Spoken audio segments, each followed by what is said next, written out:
So do you remember where you were exactly 1 year ago on this day? But I think most people actually will remember once I share. Um, Today, 1 year ago, was the groundbreaking ceremony, or I guess the land blessing for the Buddha Hall. And I know this because Venerable Rinchen is putting together a post that compares the site as it was 1 year ago to what it is now. And I wish I could share that right now and show you, but because it's really cool, the feature, but it's not live yet. So it inspired me to do something similar today. So then I want to ask, do you remember where you were 7 years ago? Like right around this time? Here? Yeah. I guess EML's a little early this year, but 7 years ago, at this time, there was my first EML at the Abbey, and this was my first visit. And there's that expression or that common knowledge that after 7 years, all the cells in your body have replaced and you're a new person. But again, Venerable Rinchen kindly informed us that this is not true.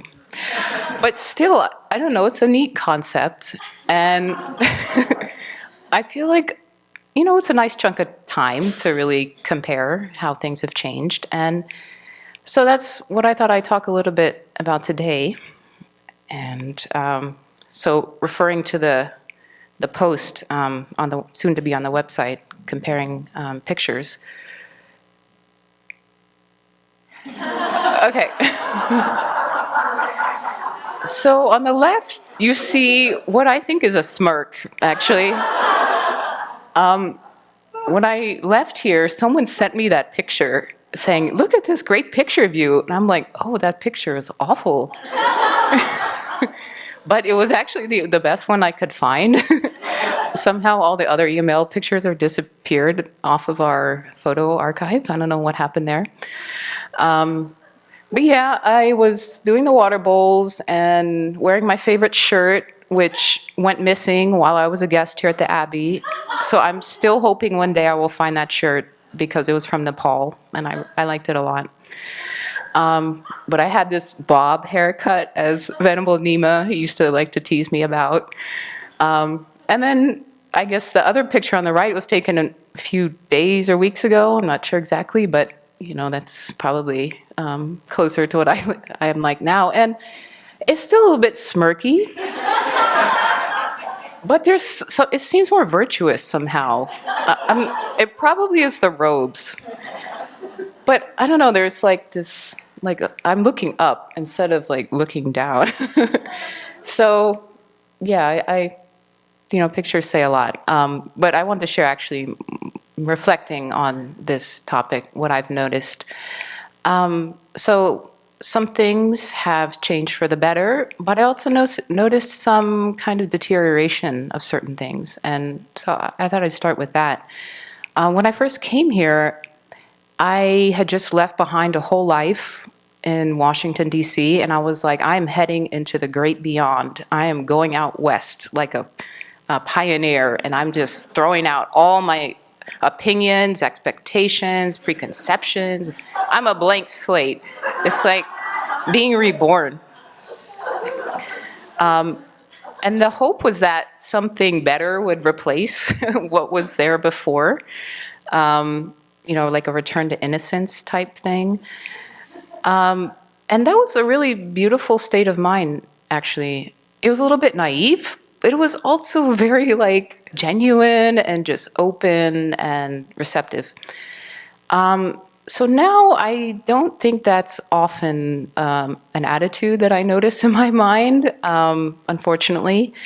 I often catch myself thinking that's how we do it here at the Abbey, or that's not how we used to do it at the Abbey, so we can't do it like that. And I used to get so upset when I heard other people say that. And now I'm saying it myself. I think I know who people are. They're, in this box. They have this personality. They're like this in certain days, and they're like this in other points in time. And it's just a real lack of having an open mind and being open to new information presenting itself.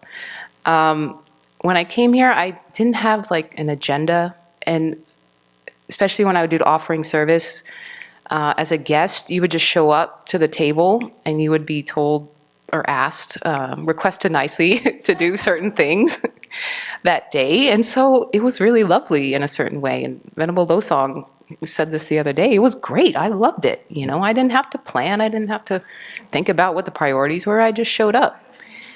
And again, that was like a really nice, open, receptive state of mind. And I could just do what needed to be done without thinking, wait a minute, this is not what I planned. This is not what I agreed to. This is not what the priorities are. And, you know, I'm having a bad day. I just can't, I don't have the capacity to do that. That sort of comes up a little bit more often than this just, hi, I'm here. Tell me what to do. Humility was also maybe more present in a certain way. I didn't know a whole lot about Tibetan Buddhism, especially not the practice side of things. You know, sadhanas, vajrayana practices, that was all really new to me.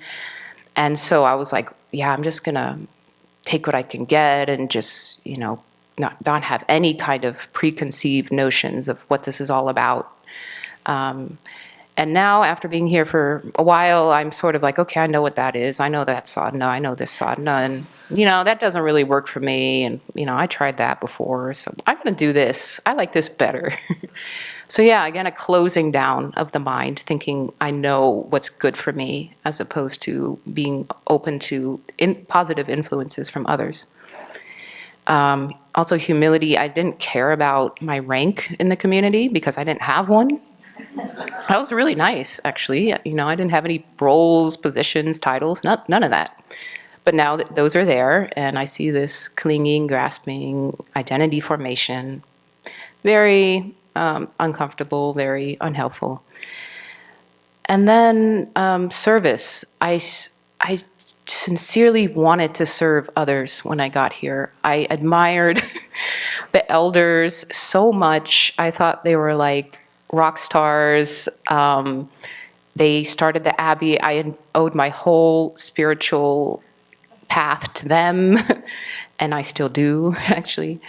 And it was a great way to connect with others.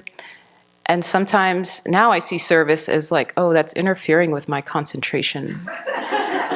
That's interfering with what I want to do today. You know, that's just a distraction. We should be studying and meditating instead.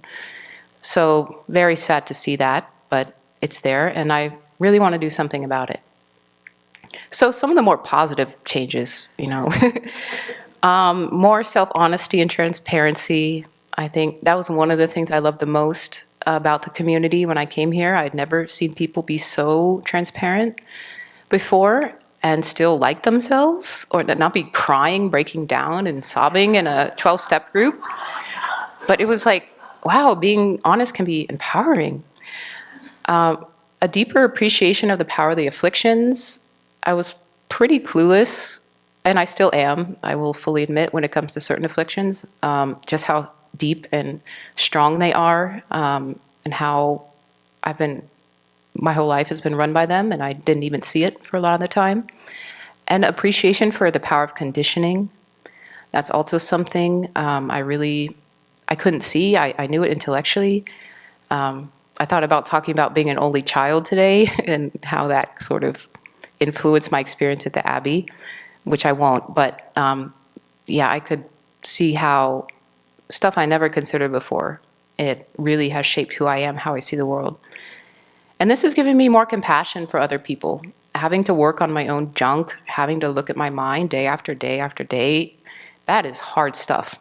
And so now I have a lot more compassion and understanding for other people who struggle with the afflictions and don't have the resources and the tools that I do. Deeper refuge, definitely. When I came here 7 years ago, I was exploring, do I want to live a spiritual life? Is this what I really want to invest all my time and energy in? And as of today, I'm like, for sure, 100% certain.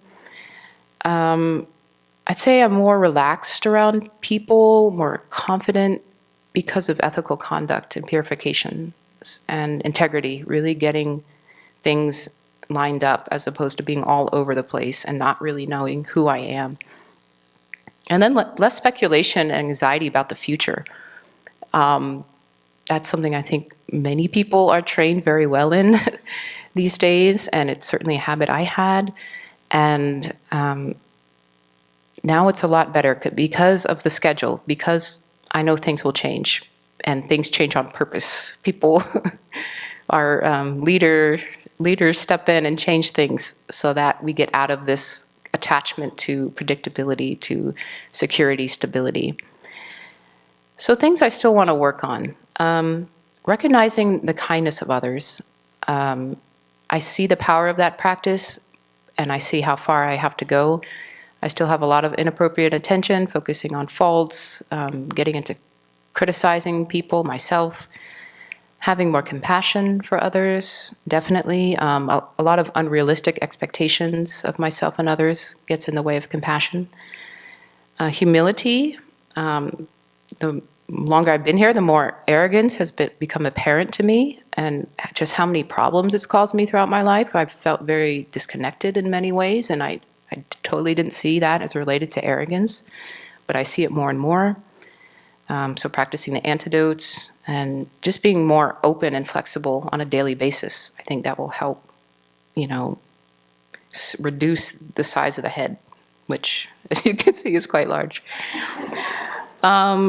Service, not seeing service as like something that's different than meditation, which is real practice, but actually service is a way to realize selflessness. And you do it in that very moment.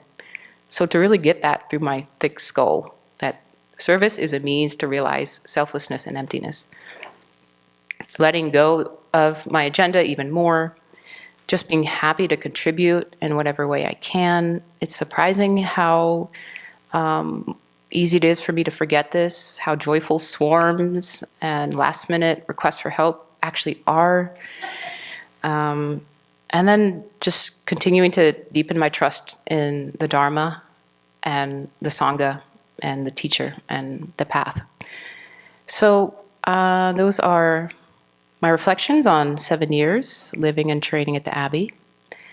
And I wanted to end with a fun picture. Let's see.